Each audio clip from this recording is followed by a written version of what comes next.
कैसे शहबाज शरीफ को जो है वो वजीर आजम बना दिया गया। लेकिन बात यह है कि अब इमरान खान साहब के पास, तहरीक इंसाफ के पास ऑप्शन क्या है? वो तो लॉन्ग मार्च करना चाहते थे। वो कहते कि हम तब तक इस्लामाबाद जाकर बैठेंगे जब तक इलेक्शंस की डेट वहां से हम लोग ना लेकर आ गए। महंगाई मार्च तो करें, पिछले इतवार भी इन्होंने महंगाई मार्च किया।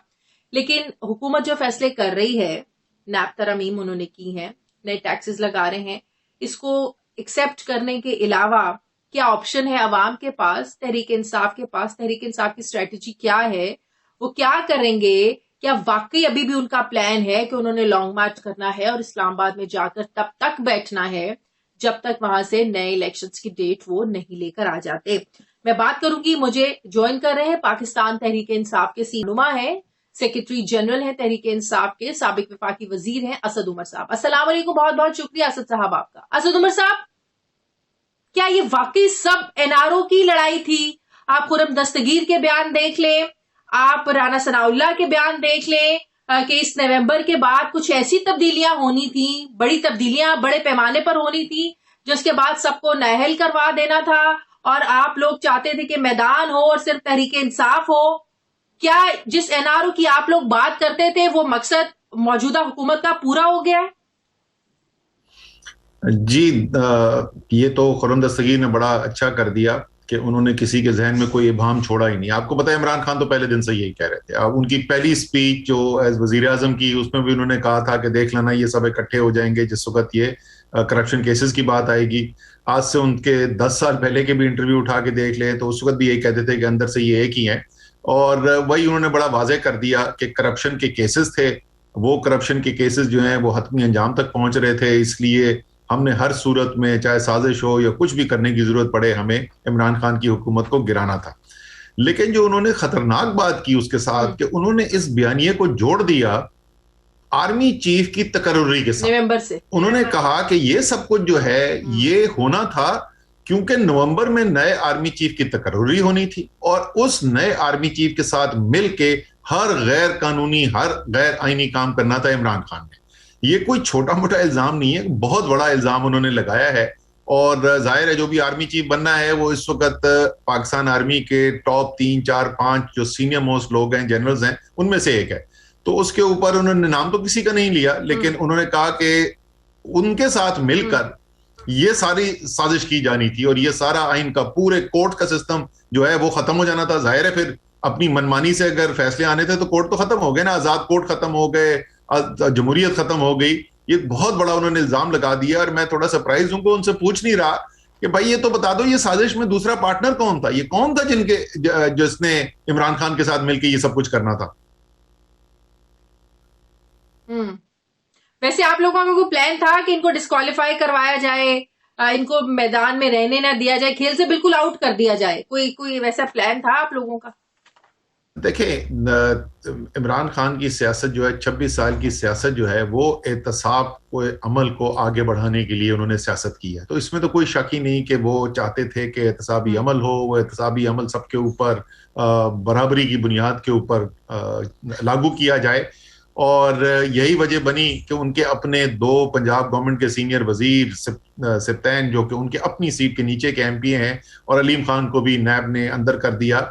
और वो बल्कि दूरी की वजह बनी अलीम खान और इमरान खान के दरमियान, बिकॉज अलीम ये समझते हैं कि शायद इमरान खान की मर्जी। लेकिन अलीम खान तो इसकी डेफिनेशन कुछ और बताते हैं ना, वो कहते हैं उनको उन पे सब कुछ करवाया गया क्योंकि शायद इमरान खान को ये लग रहा था कि वो सीएम बनने की कोशिश कर रहे हैं और सारे मामलात पे बड़ा इंटरफेरेंस है उनकी। वो तो कहानी अलग है ना, उन्होंने तो इसकी डेफिनेशन ही मुकम्मल तौर पर बदल दी है ना अलीम खान से, उसको तो इनसे जरा आप अलग ही रखें।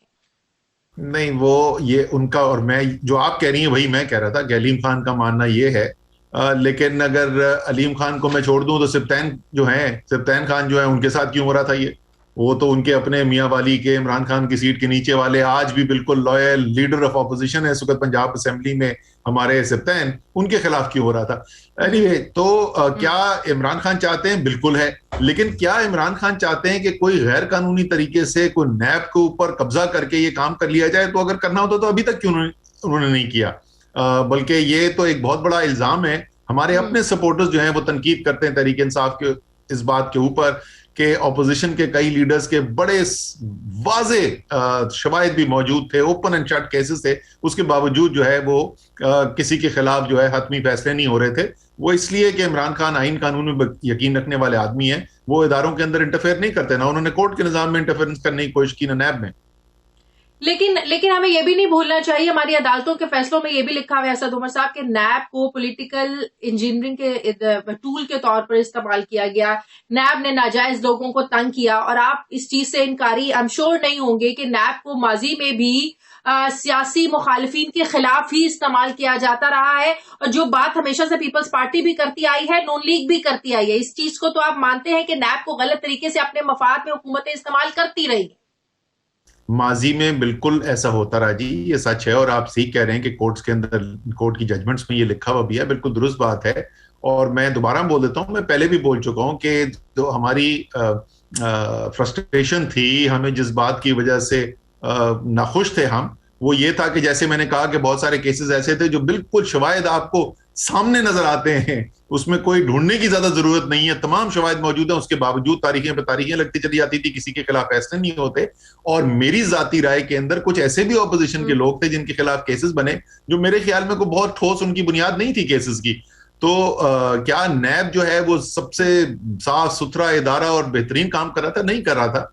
लेकिन बात तो खुर्रम दस्तगीर के बयानिए की है, जिन्होंने कहा कि इमरान खान ने उस नैब को इस्तेमाल करके सब तबाह बर्बाद कर देना था सियासत का पाकिस्तान की, और वो करना था नए आर्मी चीफ के साथ मिलकर। बिल्कुल इस चीज की आप लोग चाहेंगे कि खुर्रम दस्तगीर के इस इल्जाम को इन्वेस्टिगेट करना चाहिए? ऐसा कौन सा फोरम है जो इस चीज को इन्वेस्टिगेट करेगा असद साहब? देखिए 100% होना चाहिए। कोई खुर्रम दस्तगीर जो है वो एक आम पाकिस्तान के शहरी नहीं है, वो इस वक्त पाकिस्तान के काबीना का हिस्सा हैं, और उस काबीना का भी एक अहम हिस्सा है। वो हल्फ लेकर आए हुए हैं, उन्होंने आइन के ऊपर हल्फ उठाया हुआ है, अपना आइन को डिफेंड करने का हल्फ उठाया हुआ है उन्होंने, अल्लाह को हाजिर नाजिर जानकर। तो अगर इतना बड़ा उन्होंने इल्जाम लगाया है तो उनसे को पूछना तो चाहिए कि ये कहां से आया है, किसी को तहकीकात तो होनी चाहिए, कौन कर रहा था, हमें भी पता चले कि इतनी खतरनाक साजिश कर कौन रहा था। तो आप किस इदारे से अपील करेंगे कि इसको इन्वेस्टिगेट करें? किस फोरम पे आप लेकर जाएंगे? इदारा तो जो इदारा जो वाकई में इस वक्त जिसकी बात कोई मान लेगा, वो तो अदालतें ही हैं हमारी, और आला अदालतें जो है वहीं पर है। लेकिन हमारे पहले इतने केस इस वक्त पेंडिंग है हाई कोर्ट्स के अंदर, सुप्रीम कोर्ट के अंदर, कि ये हमारा इस वक्त इरादा नहीं है कि हम कोई कोर्ट केस लेकर जाएंगे। लेकिन मैं तो कह रहा हूं कि हर सहाफी अगर खुर्रम दस्तगीर से हर दफा वो जो टेलीविजन पे आते हैं उनसे ये सवाल ही पूछना शुरू कर दें, रोज ये सवाल पूछा जाए अगर उनसे, तो शायद कोई जवाब ही मिल जाए हमें इस बात का। लेकिन नैब तरमीम को लेकर तो आप लोग सुप्रीम कोर्ट चले गए हैं, दरखास्त आप लोगों ने दायर कर दी है, लेकिन कुछ जो इसमें चेंजिंग्स है उसमें क्या बुराई है? अगर आप इसको एक्सप्लेन करना चाहें कि 90 दिन का जो रिमांड है उसको 14 दिन का कर दिया है, इंक्वायरी स्टेज पर गिरफ्तारी नहीं होनी चाहिए, फिर जो बर्डन ऑफ प्रूफ है ये मुल्जिम नहीं नैब पर होगा, इसमें क्या गलत बात है कि अगर 90 दिन का रिमांड 14 दिन कर दिया है, इन्वेस्टिगेटिव स्टेज पर अरेस्ट नहीं करना चाहिए? इस पर तो बहुत ज्यादा तनकीद भी होती रही है, पीटीआई के कुछ लोग खुद भी इसको बड़ा डिफेंड करते हैं कि गलत चीज है, पहले आप इन्वेस्टिगेट करें फिर आप जो है ना वो गिरफ्तारी की तरफ जाएं। तो आपको किन किन चीजों पर इस पर एतराज है? देखें, आपने इस पर 3 चीजों की बात की, इन 3 में से वाकई 2 के ऊपर तो कम से कम मुझे तो कोई एतराज नहीं है। 90 दिन से 14 दिन कर दिया जाए और इन्वेस्टिगेशन जो हो पहले और उसकी किसी बुनियाद के ऊपर अरेस्ट हुआ हो, मुझे इसके ऊपर कोई एतराज नहीं है। लेकिन तीसरी बात जो आपने की, बर्डन ऑफ प्रूफ, देखें पब्लिक ऑफिस होल्डर की बात हो रही है, ये काम शहरी की बात नहीं हो रही है। पब्लिक ऑफिस होल्डर की ये जिम्मेदारी बनती है कि वो जवाबदेह है कानून के आगे। अगर मेरे असासों में इजाफा हो गया है, मेरे बच्चों के असासे में इजाफा हो गया है, मेरी बीवी के असासों में इजाफा हो गया है, मेरे रहन सहन के अंदर तब्दीली आ गई है, तो मुझे ये मेरी जिम्मेदारी बनती है कि मैंने जवाब देना। और ये कोई नई चीज नहीं है। आपका जो टैक्स पेयर जो हर साल मैं टैक्स जमा कराता हूं, यकीनन आप भी हर साल अपना टैक्स जमा कराती होंगी, उसके अंदर असासों की स्टेटमेंट होती है, और आपको आमदनी और इखराजात का फर्क जो है वो असासों के फर्क से रिकंसाइल करना पड़ता है, रिकंसिलिएशन ऑफ वेल्थ स्टेटमेंट होती है। तो ये तो हर पाकिस्तानी शहरी जो टैक्स पेयर है उसको ये जवाब देना पड़ता है। तो ये जवाब पब्लिक ऑफिस होल्डर जो ओहदों पे बैठा हुआ, जहां पे वो ताकत इस्तेमाल करता है, जहां पे उसके पास इख्तियार होता है, जहां टैक्स पेयर का पैसे की कंट्रोल उसके पास होता है, उसको इस बात का जवाब नहीं होना चाहिए। तो बड़ी अजीब और गरीब बात है। दूसरे जो है उसके अंदर से आपने ये कह दिया कि मैं सारी दौलत कमाई जो अपनी बीवी के बच्चों के नाम पे रखता जाऊं और मैं कोई जवाबदेही नहीं हूं। तो एक तो लिविंग बियॉन्ड मींस का जो है बर्डन ऑफ प्रूफ जो है वो इन्वेस्टिगेशन एजेंसी के ऊपर डाल दिया जाए, जो दुनिया में नहीं होता है। व्हाइट कॉलर क्राइम के अंदर हमेशा बर्डन ऑफ प्रूफ जो है वो जो अक्यूज्ड है उसके ऊपर होता है। लेकिन जाहिर है आपको असासे दिखाने पड़ेंगे, इतना आपको जरूर करना पड़ेगा कि आपके असासे हैं, तो फिर ये सवाल पूछा जाएगा। या आपकी रहन सहन के अंदर अगर आपने 36 ट्रिप लंदन के कर लिए एक साल में, तो आपको ये कम से कम जरूर बताना पड़ेगा। लेकिन उसके बाद तो जरूर जिसने सफर किया उसको जवाब देना पड़ेगा कि ये खर्चा कहां से आया था। इसी तरीके से इसके अंदर कुछ और तब्दीलियां की गई हैं, जिन मसलन उन्होंने ये कहा जैसे कि म्यूचुअल लीगल असिस्टेंट के तहत जो मालूमात है, बाहर से मालूमात आएंगी, बाहर से अगर कोई प्रूफ आता है तो उसको भी एक्सेप्ट नहीं किया जाएगा। इसका मतलब बाहर की जो आपकी जायदादें हैं, बाहर जो आपने पैसा रखा हुआ है, वो यहां से अगर पाकिस्तानी हुकूमत कोई प्रूफ लेना चाहे, कोई डॉक्यूमेंट लेना चाहे, वो पाकिस्तान में उस डॉक्यूमेंट को माना नहीं जाएगा। राइट। दो इंतहाई अहम चीजें जी। एक तो जैसे आपने कहा ये म्यूचुअल लीगल असिस्टेंस का, यानी ये पाकिस्तान में दौलत जो चोरी करते हैं, ये बड़े ताकतवर उहदों पर बैठे हुए जो लोग होते हैं, वो पाकिस्तान में थोड़ी अपनी दौलत रखते हैं, तो सारी की दौलत बाहर ले जाते हैं।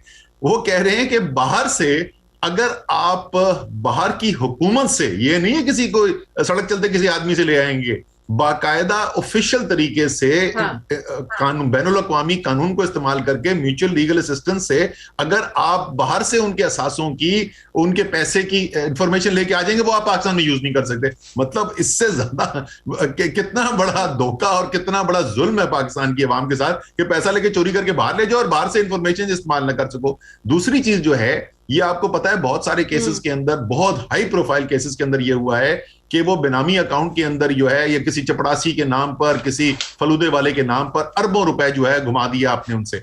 वो कहते हैं कि अगर आपने उस अकाउंट के अंदर 10 अरब रुपए डाले और उस 10 अरब रुपए में से 100 रुपए छोड़ के बाकी सारा के सारा पैसा आपने निकाल के टीटी करके बाहर भेज दिया, तो आप सिर्फ 100 रुपए के जवाब दे होंगे। वो 9.99 अरब रुपए, मतलब कि इन्वेस्टिगेशन उस चीज की होगी कि उस वक्त, मतलब कि उस वक्त जितने अकाउंट में पैसे होंगे, 100 है, 200 है, 2000 अरब आपने बाहर भेज दिया, उसकी इन्वेस्टिगेशन नहीं होगी। उस वक्त मौजूद जो पैसे होंगे उस अकाउंट के अंदर, सिर्फ उसी की इन्वेस्टिगेशन हो सकेगी। ये जरा लोगों में अगर मेरे इस शिक को लेकर मुझे भी बड़ी कंफ्यूजन थी। 4-5 लोगों से मैंने भी समझा। मेरे चपड़ासी के नाम पर अगर मैं 3.7 अरब रुपए डाल दूं, जो आपको पता है मैं किसकी बात कर रहा हूं, बेचारा मरहूम मकसूद चपड़ासी, तो 3.7 अरब रुपए मैं डाल दूं और अगले दिन वहां से टीटी करा के निकाल के बाहर भेज दूं, तो मुझे 1 रुपए का भी जवाब नहीं देने की जरूरत, हालांकि चपड़ासी के अकाउंट में 3.7 अरब रुपए थे। तो ये 2-3-4 चीजें जो है वो बहुत बड़ी बड़ी चीजें हैं और जुल्म है पाकिस्तान की अवाम के साथ। और जैसे खुर्रम दस्तगीर ने कहा, इसीलिए तो आए थे हुकूमत में कि वो करप्शन के केसेस जिसमें वो पकड़े जाने वाले थे, उन सबको इन्होंने फारिग करना था, और वो कानून करके उन्होंने फारिग कर दिया। लेकिन वो एक और उज़्र अपनाते हैं कि नैब तरमीम सिर्फ हमारे लिए तो नहीं है, ये सबके लिए है। ये कल को आप लोग आते हैं तो आप लोगों पर भी अप्लाई होंगी, आज भी आप लोगों पर भी अप्लाई होंगी। तो ये सिर्फ नून लीग के लिए, पीपल्स पार्टी के लिए, मौजूदा हुकूमत के लिए नहीं है, ये तो जाहिर है सब पे यही अप्लाई होंगी ना। कल को आप लोग हुकूमत में आएंगे, आप लोग बदले वो दैट्स अ डिफरेंट क्वेश्चन, लेकिन आप लोगों के लिए भी वही उसूल है। पैगाम हमें ये देने की कोशिश कर रहे हैं कि तुम किस चक्कर में पड़ गए हो, ये करप्शन के खिलाफ तुम्हारे लिए भी अब ये असूल है, तुम भी आओ हुकूमत में, तुम भी बनाओ पैसा, अरबों रुपए बनाओ, खाओ, बाहर मनी लॉन्ड्रिंग करके बाहर ले जाओ, तो तुम्हें भी हमने माफ करवा दिया। थैंक यू वेरी मच, बड़ी उनकी ये जनरस ऑफर है, ये बड़ी फराग दिलाना ऑफर है, लेकिन हम इसके बगैर ही ठीक है। ये चोर चाहे किसी भी पार्टी का हो, तो ये क्या मंतक हुई कि क्योंकि सारे पार्टी के चोरों को हमने छोड़ दिया है तो इसलिए ये ठीक काम है।